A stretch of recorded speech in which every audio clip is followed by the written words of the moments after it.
Bocah itu tiba-tiba menemukan sesuatu yang tidak terduga. Matanya rusak oleh obat-obatan kimia. Di mata bocah itu, zat-zat ini membentuk sistem saraf baru. Ketika dia sadar kembali, matanya ditutup dengan kain putih. Dunia gelap membuatnya sangat takut. Tapi yang lebih menakutkan adalah suaranya meningkat beberapa kali lipat. Suara air yang menetes di telinganya seperti suara ledakan bom. Dampak suara di udara menyebabkan otaknya memiliki tekstur sonik di dalam ruangan. Di sekelilingnya, sebuah suara memasuki telinganya. Bocah itu jatuh ke tanah dalam kebingungan. Suara orang berjalan di lorong, suara mesin mobil bergema di kepalanya. Tapi suaranya sangat jernih. Matt buta. Tetapi ketika Tuhan membuka pintu baru untuknya, 4 inderanya yang tersisa menjadi sangat sensitif. Terutama pendengaran. Seperti radar, itu bisa menampilkan gambar di kepala Anda. Dia tidak bisa melihatnya, jadi dia tidak takut sama sekali. Di atas gedung setinggi lebih dari 40 meter, dia bergerak bebas seperti pesawat ulang-alik. Seluruh kota ini telah menjadi tempat hiburan. Saat menyeberang jalan, dia merasakan bahaya lebih dari orang lain. Saat preman datang untuk menggertak Matt, dia bisa menghajar mereka dengan tongkat. Orang-orang yang pergi bersamanya tidak takut. Namun pemandangan indah itu tidak bertahan lama. Ayah Matt tiba-tiba dibalas. Sebelum si pembunuh pergi, dia meninggalkan setangkai mawar merah. Ketika Matt tiba, ayahnya telah meninggal dunia. Ia memeluk tubuh ayahnya dan menangis. Dia meraih bunga itu dengan paksa. Darah segar mengalir dari tangannya. Matt bersumpah untuk membalaskan dendam ayahnya. Setelah beranjak dewasa, ia menjadi pengacara terkenal. Semua yang Anda lakukan adalah demi keadilan. Tapi kekuatan modal terlalu besar. Hanya dengan uang, mereka bisa lolos dari kejahatan. Sisi yang lebih lemah selalu dipaksa untuk bernafas. Mengapa orang jahat tidak dihukum? Mustahil. Matt punya caranya sendiri untuk melakukannya. Di malam hari, dia langsung mengganti pakaian perangnya dan berubah menjadi Daredevil. Dia bergerak sangat cepat. Dengan sangat cepat, dia menemukan sarang musuh. Apa yang kamu inginkan? Keadilan. Matt melompat dari kasau dan menghancurkan lampu dengan botol. Semua orang jatuh ke dalam kegelapan. Dan di sana, dia adalah raja. Matt menggunakan tubuhnya yang keras untuk menghindari beberapa pria. Bekas peluru terbang melewati kepalanya dengan cepat. Matt naik kipas angin untuk menghindari peluru. Dia juga menggunakan baling-baling untuk menggunakan peluru untuk melakukan serangan balik. Sangat cepat, saya menyelesaikan semuanya. Hanya kakak laki-laki yang lolos. Matt dengan cepat mengejarnya. Matt menggunakan tali itu untuk mengencangkan lehernya. Tapi tiba-tiba, kereta bawah tanah datang. Matt berlutut, menutupi telinganya. Ini adalah titik lemah Anda. Suaranya sangat keras sehingga Anda tidak akan tahan. Saat ini, pria lain memegang pistol dan mengarahkannya ke kepala Matt. Saat peluru dimuat, sebuah gambar muncul di kepalanya. Matt menabrak penjahat yang terbang ke rel. Tetapi pada saat yang sama, ada kereta yang mendekat. Setelah menangani kejahatan tersebut, Matt kembali ke rumah. Hatinya sekarang sangat kosong. Luka di punggungnya adalah dari pertempuran lama. Matt mencabut gigi yang patah itu dengan tangannya. Dia lumpuh dengan luka ringan seperti ini. Rasa sakit yang sebenarnya selalu datang dari dalam. Saya hanya bisa minum obat penenang untuk tidur.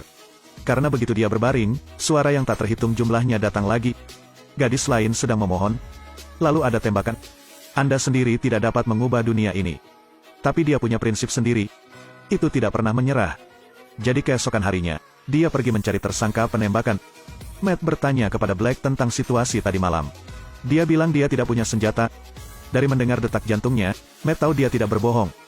Namun saat membuka persidangan, polisi di seberang membenarkan bahwa dia melihat Black memegang senjata. Tetapi ketika Matt tahu dia juga tidak berbohong. Apa yang sedang terjadi? Ada seorang reporter datang mencari Matt. Dia bilang polisi mengganti nomor 911. Itu sangat berharga. Pada titik ini, Matt mengerti. Saat polisi hendak masuk ke dalam mobil, tiba-tiba Matt menguncinya di dalam mobil. Mobil ini tidak buruk. Di mana kamu mendapatkannya? Kemudian Matt mundur dan menabrak mobil di belakang. Kemudian Matt menabrakkan mobil di depan lagi. Dia sangat penasaran, kenapa saat orang ini berbohong, detak jantungnya tidak berubah. Ternyata dia memasang alat pacu jantung. Dan sekarang, dia akhirnya mengatakan yang sebenarnya. Mereka bekerja untuk Kingpin. Siapa Kingpin? Dia adalah mafia nomor 1 di New York. Seluruh orang kebanyakan berotot. Dia bisa dengan lembut mencekik orang dewasa. Namun yang paling menakutkan adalah juniornya juga memiliki kekuatan yang luar biasa.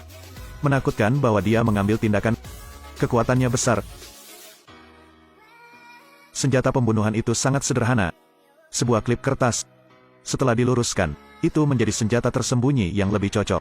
Jika seseorang berani tertawa, orang itu akan dibunuh. Namanya Bullseye. Dia orang jahat. Di pesawat, wanita tua yang duduk di sebelahnya berbicara dengannya. Dia menggunakan kacang untuk mencekik wanita tua itu sampai mati. Hari itu Matt menghadiri pesta yang diselenggarakan Kingpin.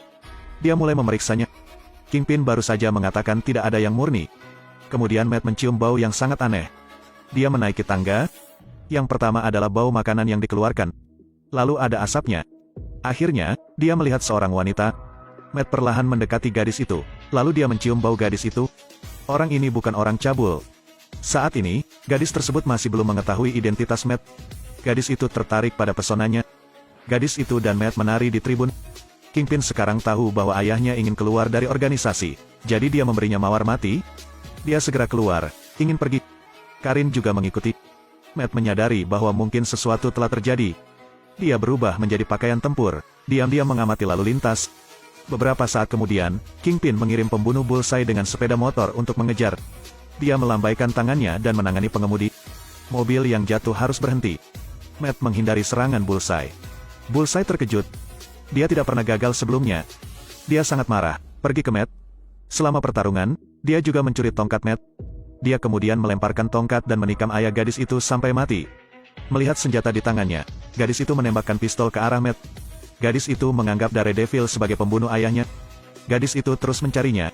Akhirnya di atap, gadis itu mengambil 2 garpu dan menyerang Matt. Tapi Daredevil tidak tega mengambil tindakan. Selama pertarungan, dia ditikam oleh gadis itu sekali. Karen membuka topengnya untuk mengetahui bahwa dia adalah pria di pesta sebelumnya. Saat ini, penjahat yang sebenarnya telah tiba. Karen menjadi tenang dan mengambil inisiatif untuk mengambil tindakan. Gadis itu melemparkan tusuk sate ke dalamnya, tetapi dihentikan lagi. Keahliannya adalah menyerang dari jarak jauh.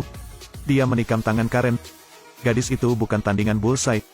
Tidak lama kemudian, gadis itu ditusuk di perut olehnya. Kekasihku meninggal tepat di depan mataku. Mendengar jantung gadis itu berdetak semakin lambat, Matt tampak ambruk. Dia lari ke sinagoga. Tapi setelah beberapa saat, Bullseye mengejar lagi. Matt menyuruh pendeta untuk pergi lebih dulu, dan dia berjuang untuk bangun. Jika tubuh terluka, apa yang Anda gunakan untuk menang? Tapi dia memikirkan 2 orang yang dia cintai sekarat tepat di depannya. Pada titik ini, dia tidak punya apa-apa lagi untuk kalah. Ketika seseorang tidak memiliki apa-apa lagi, itulah momen terkuat mereka. Bullseye menembakkan semua anak panah. Tapi Matt menghindari mereka satu persatu. Saya bisa membedakan suara, jadi jangan takut. Dan sekarang, Bullseye membunyikan bel lagi. Suara itu sangat keras sehingga Matt jatuh ke tanah. Tapi di saat genting, Matt menangkapnya. Sedetik kemudian, dia mendengar tembakan senjata beberapa ratus meter jauhnya. Dia dengan lembut menarik ke depan. Peluru itu mengenai kedua tangan Bullseye. Matt menjatuhkannya dari lantai atas. Sekarang hanya bos terakhir yang tersisa. Matt pergi ke rumah Kingpin. Dia tidak mengatakan sepatah kata pun, langsung mengulurkan tangan. Kingpin sangat kuat, menyeret Matt terbang. Proyek Anda tidak berfungsi. Kingpin menggunakan satu tangan untuk mencekik tenggorokan Matt. Dia melempar Matt ke jendela. Sistem gemanya kacau balau. Kingpin melemparkannya ke langit-langit, menarik lengannya, dan membuangnya. Kingpin mengatakan tahun itu, ayahnya juga dibunuh olehnya. Matt menemukan ada banyak pipa di sini. Dia menggunakan kekuatan untuk menghancurkan. Air mengalir terus-menerus. Suara air yang mengalir menciptakan efek gema yang bergerak di kepala Matt. Saat ini Matt telah memprediksi serangan Kingpin. Tapi Kingpin tidak bisa menghindarinya. Ini adalah kondisi terkuatnya.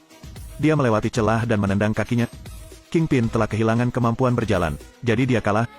Matt meraih tongkatnya dan memukulnya dengan paksa, tapi sengaja gagal memukulnya. Jika Anda membunuh satu Kingpin, Anda akan menelurkan ribuan Kingpin. Orang jahat tidak akan pernah membunuh mereka semua. Selama mereka menerima sanksi keadilan, masyarakat ini akan menjadi lebih baik. Di akhir film, Kingpin ditangkap. Namun segera, dia masih akan dibebaskan dengan aman dari penjara. Tapi Daredevil akan tetap menyimpan orang benar di hatinya. Pertempuran antara yang baik dan yang jahat tidak pernah berhenti. Saat kejahatan muncul, akan ada penjaga di pojok milik orang benar.